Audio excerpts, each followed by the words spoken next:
చెప్పేసి మీ పేరు చెప్పండి. అందరికీ గుడ్ ఆఫ్టర్నూన్. నా పేరు దినేష్. నేను 7th స్టాండర్డ్ నుండి వచ్చాను. యేసుక్రీస్తు క్రైస్తవ యొక్క రక్షకుడు, దేవుడి కుమారుడు. ఆయన బెత్లెహేములో పుట్టారు. ప్రేమ, క్షమ, నీతి గురించి పాపను రక్షించడానికి వచ్చారని బైబిల్ చెబుతుంది. ఆయన జీవితం అద్భుతం. కన్యామరియమ్మకు పరిశుద్ధాత్మ శక్తితో యేసుక్రీస్తు ఒక బెత్లెహేములో పశుల పాకలో జన్మించారు.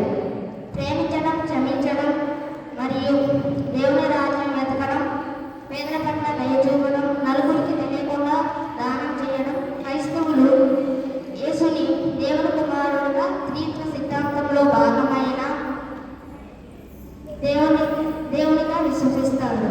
ఆయన ద్వారానే రక్షణ సాధ్యమని క్రైస్తవులు నమ్ముతారు. ఆయన ప్రేమ, దయ, క్షమాపణ, దేవుని రాజ్యం గురించి బోధించారు.